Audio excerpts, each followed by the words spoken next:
to leave or we thought about is that the office, this is a warning and we have to leave. That was the first experience with the Israeli army warnings for Al Jazeera.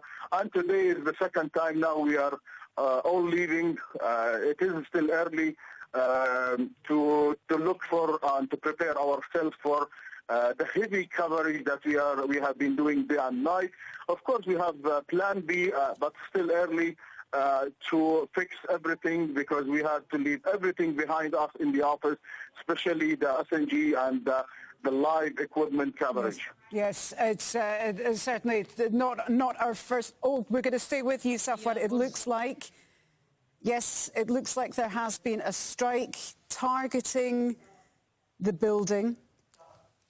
Targeting the Al Jalal building. For viewers just joining us, we're bringing you a live shot from Gaza. Safwat Al-KAHLOUT still on the phone. I hope you're safe, Safwat. The Al Jazeera team has managed to evacuate from that building. They were given 1 hour's notice that the Israeli military were intending to attack this 11-storey building. Half of that building is residential offices. The other half of that building is private enterprises, lawyers and so on. Al Jazeera's offices in Gaza are housed in that building, which has now been struck by a missile, we assume by the Israeli military. The Associated Press offices are also in that building.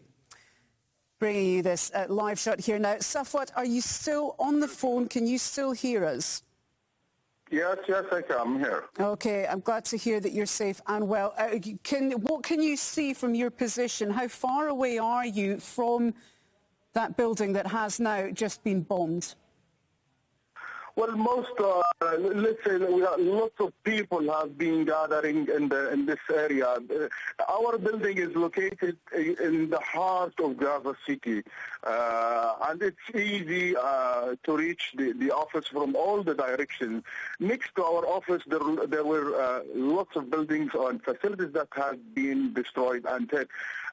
People, I myself have been receiving lots of phone calls and lots of either WhatsApp or Facebook, from friends, colleagues, even relatives abroad asking me what happened, is that true, and, checking with me just to check, Safwat, just to check. Here, lots of people are gathering near our office, lots of media, journalists, cameramen, SNGs, civil defense cars or vehicles are also standby. Safwat, sorry, just to jump in, Safwat. Lots of people and media colleagues are standby and waiting there to see if the Israelis are going to apply and destroy it or not. Okay, Safwat, can you do we know at this stage whether that was a warning shot that we've just been showing our viewers, or if that is the main strike? Because the buildings that these live pictures that we're focusing on now, we can still see some aerials and equipment. The warning shot was in 2014. I was talking about the experience. No, we're talking about right now. But this time, the warning is not for Al Jazeera itself directly. We were not the one who received the warning from the Israelis. It was one of the residents living in the building who received the warning, and in his turn, he informed. And he was in charge of informing the others who live in this building. Okay, just to jump in on top there. Now we have seen it. We believe that is now the strike. That was now the strike on the Al Jalal building. As you can see from the live pictures we're showing you now, that appears to be a direct hit in the side of the building. Lots of smoke billowing out of there. As we were hearing from our colleague Safwat Al-KAHLOUT, when the building was targeted in 2014, there was no warning shots. There were a couple of bullets shot through the glass, giving people notice they needed to get out. On this occasion, a resident in the tower, someone in the tower's owner, was given notification that the Israeli military were intending to strike, then all residents of that tower were given 1 hour to get out. We saw a smaller explosion on those pictures, a much bigger explosion there, lots of smoke and dust arising outside of that building. Not sure if it will stay standing or not. We're going to keep our eyes closely trained on this.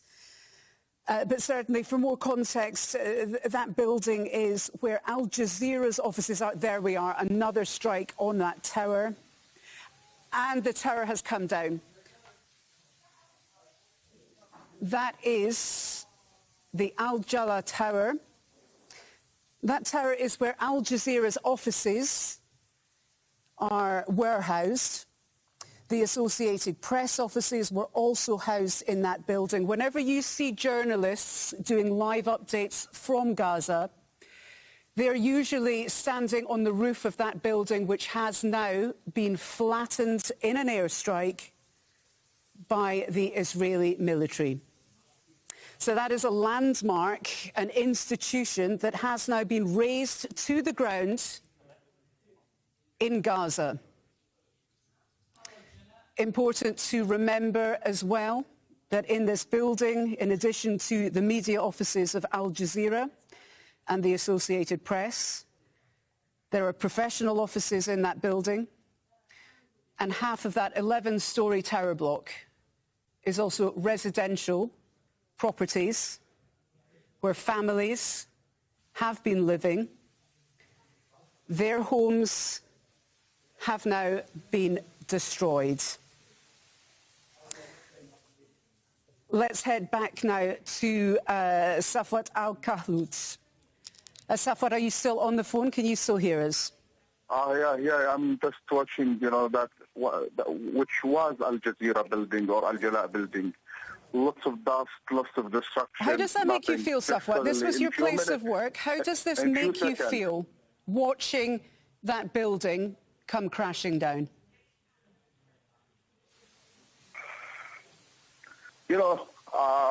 I've been working in this building for 11 years now.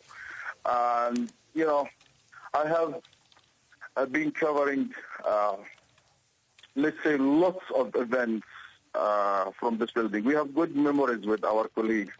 We have lived lots of events, personal, professional experiences with our colleagues. Now everything in 2 seconds just vanished. So it's a very difficult day. I'm also going to let our viewers know as well, as that building came crashing down, there was real distress in this newsroom here in Doha as we watched that building come down. Now, one can understand the feeling of the people whose homes have been destroyed by such kind of air forces or air attack. So it's really difficult to wake up one day and then you realize that your office is not there with all that, the career, the experience, the memories that you had with in the last 10 or 11 years. Yes, certainly. The stories that have been told from this building, it's very difficult to express what a loss this is, but certainly not just for Al Jazeera, for the Associated Press and for others who are using this building and this facility to get the stories of Gaza, to get the stories of this region out to a wider offices. It's really quite staggering to see that. An hour's warning was given to get people out. We're showing our viewers now the moment that, I think that was the third bomb strike that managed to bring down the Al Jala Tower. But it's a very different skyline in Gaza, a very different skyline from here on in. And it's going to be a very different experience as well, because it makes certainly the job of telling these stories much harder when you destroy the offices of journalists who are trying to get people's voice and people's experience out to the outside world. So SAFWAT Al-KAHLOUT, we think we may have lost our phone link with that. That's Al Jazeera's SAFWAT Al-KAHLOUT, who has been working from that tower. SAFWAT, are you still with us? Can you hear us? I am.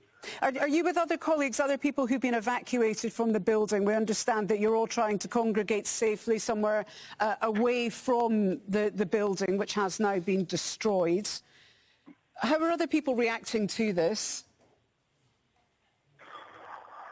Let me just, before that, maybe it's something really very impressive. All of my colleagues are, despite the sadness and all what we just mentioned before, they didn't stop a second. They were looking for alternative and,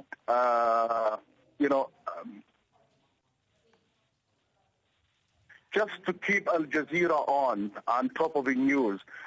My colleague in Al Jazeera Arabic, and of course our cameraman and also the assistants of the SNG, they have, from the first second, they asked me, let's work and try to apply Plan B. So apart from their personal safety that immediately they evacuated, they started to think of how to keep Al Jazeera on, how to keep our coverage on, again on top of the news. So I really have no words to express my appreciation. Yes, and all the good manners for these teams in Gaza. You know, I have been working before Al Jazeera with many teams, with many media groups, but really my colleagues here are the best that I've ever worked with. They don't think about their personal life than about the professional one and the coverage of Al Jazeera. They want to keep it on. So despite his personal problems at home and his suffering with his son, I'm sorry to say that online, but this is one of the stories that we can tell about. But he immediately asked me, let's apply Plan B. I from the beginning I told him, let's think about our personal safety, and then we will set Plan B. Don't worry, there is always a Plan B. So my colleagues are really amazing colleagues. We are family of Al Jazeera in Gaza. All together, EGA and EGE, Al Jazeera Network, all of them, they are one hand, one spirit, one practical team. They certainly are. SAFWAT Al-KAHLOUT joining us there live from Gaza. It's a difficult job you do at the best of times, SAFWAT. It's exceptionally difficult now that your office, your place of work has now been bombed in front of us live on television. We are grateful to everything you and the rest of our colleagues are doing to keep telling those stories. This channel will not be silenced. Al Jazeera will not be silenced. We can guarantee you that right now. SAFWAT Al-KAHLOUT.